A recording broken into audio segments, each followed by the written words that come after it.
Hello guys, તો આજે અમે જઈ રહ્યા છીએ વડોદરાથી એક સરસ મજાના સ્થળ પર જેનું નામ છે હાથણી માતાનો ધોધ. આ સ્થળ એટલું નયનરમ્ય છે કે ચોમાસામાં જો આ સ્થળની તમે મુલાકાત ના લો તો વરસાદની મજા તમારી અધૂરી રહી જાય. આ ધોધ વડોદરાથી 78 કિલોમીટર દૂર આવેલો છે. હાથણી માતા ધોધ એ ગુજરાતના શિવરાજપુર નજીક આવેલો એક સુંદર ધોધ છે. અમે ગાઈસ સવારના 10 કલાકે બરોડાથી હાથણી માતા ધોધ જવા માટે નીકળી ગયા છીએ. અત્યારે અમે નેશનલ હાઈવે 8 ઉપર છીએ. ત્યાંથી વાઘોડિયા ચોકડી થઈ હાલોલ ચોકડી સુધી અંડરબ્રિજ આવીને ત્યાંથી રાઈટ સાઈડ ટર્ન લઈને હાલોલ ટોલ નાકા તરફ જઈ રહ્યા છીએ.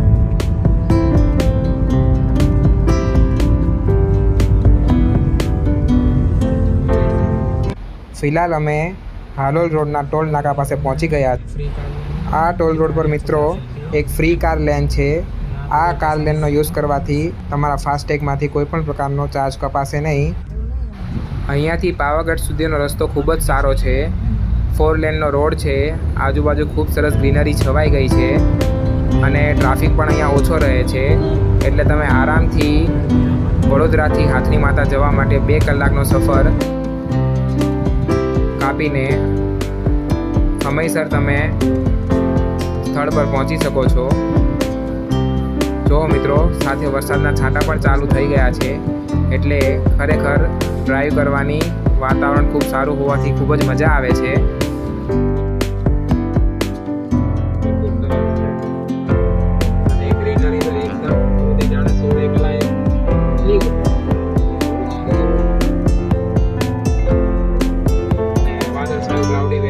હાથણી માતા ધોધ પહોંચવાનો રસ્તો થોડો લાંબો છે એટલે આપણે થોડા હાથણી માતાના ધોધ વિશે થોડો એનો ઇતિહાસ જાણી લઈએ.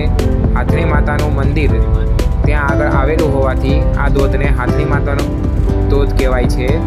આ ધોધ લીલીછમ ટેકરીઓથી ઘેરાયેલો અને હાથણી માતા ધોધ એ એક દેવી સૌંદર્યનો આશ્રય સ્થાન છે. આ 100 મીટર લાંબો જળાશય છે જે ખડક પર સુંદર રીતે પડે છે. આ તાજો ધોધ મુખ્યત્વે ચોમાસા દરમિયાન શ્રેષ્ઠ રીતે વહે છે. ધોધની બાજુમાં આવેલી ગુફામાં હાથણી માતાને સમર્પિત એક નાનું મંદિર આવેલું છે. સ્થાનિક આદિવાસી સમુદાય દ્વારા ધોધના પાયામાં હાથીના બાળક જેવો દેખાતો ખડક તેના પરથી હાથણી નામ આપવામાં આવ્યું છે. જોકે હાથણી માતા ધોધ યુવાનો અને સ્થાનિક સમુદાયોમાં લોકપ્રિય છે.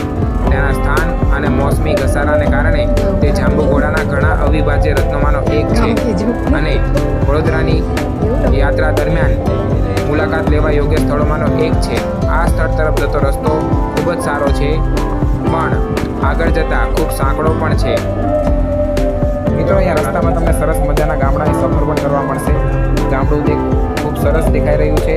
ગામડાની પ્રાથમિક શાળાની અંદર એક મંદિર છે. આજુબાજુ વૃક્ષો છે.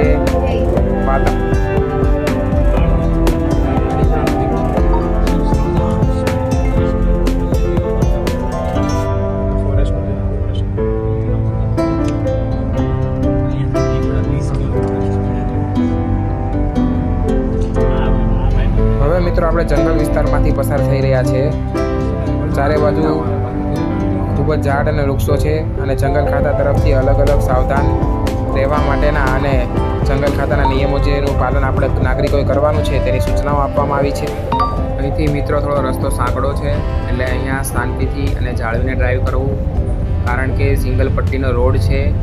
આગળ જતાં બેઠું નાળું આવે છે અને ત્યાંથી એકદમ જ સીધો ઢાળ છે, જેથી આગળના વાહનથી થોડું ડિસ્ટન્સ રાખીને તમારું પાછળ વાહન ડ્રાઈવ કરવું, જેથી આગળનું વાહન સ્કીડ થાય તો તમને કોઈ પ્રોબ્લેમ ના થાય.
ગાઈઝ હવે આપણે ઓલમોસ્ટ હાથલી માતા પહોંચી ગયા છે. અહીં હાથલી માતાનું બોર્ડ મારેલું છે, ત્યાંથી લેફ્ટ સાઈડ અંદર લઈને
સાચો કહો તો મિત્રો પબ્લિક અહીંયા બહુ જ છે, એટલે થોડું અનકમ્ફર્ટેબલ લાગી રહ્યું છે. પણ આટલું સરસ પાણી અને ધોધના દ્રશ્યો જોઈને ખરેખર નાહવાની ખૂબ ઈચ્છા થઈ ગઈ છે. એટલે હવે હું વધારે રાહ જોયા વગર આ સરસ મજાના ધોધમાં નાહવા જઈ રહ્યો છું. અને ધોધમાં નાહ્યા પછીનો એક્સપિરિયન્સ મારો કેવો રહ્યો તે તમારી સાથે શેર કરીશ. તો મિત્રો આ સુંદર મજાના ધોધમાં નાહવાની ખૂબ મજા આવી, જેને હું શબ્દમાં વર્ણવી શકું તેમ નથી. પણ અહીંયા લોકોનો ઉત્સાહ અને આનંદ જોઈને તમને પોતાને જ ખ્યાલ આવશે કે આ જગ્યાનું મહત્ત્વ કેટલું છે અને લોકોમાં ઉત્સાહ કેટલો છે. હવે મિત્રો અહીંયાથી આપણે આગળ જઈને મકાઈ ખાવાની મજા માણીશું. અહીંયા અને ખૂબ સરસ મકાઈ મળે છે. અહીંયા એક મકાઈ તમને 30 રૂપિયાની મળશે. અમે 4 જણા હતા એટલે 4 મકાઈ લીધેલી જેની ઉપર સરસ મજાનું લીંબુ, મરચું અને મસાલો નાખીને આ લોકો એક પાંદડામાં લપેટીને આપશે, જે આવા સુંદર વાતાવરણમાં તમને ખાવાની ખૂબ મજા આવશે. જો મિત્રો તમને મારો વિડીયો ગમ્યો હોય તો મારી ચેનલને લાઇક, શેર અને સબસ્ક્રાઈબ કરવાનું ભૂલશો નહીં. મળીએ આપણે નેક્સ્ટ વિડીયોમાં. Good bye.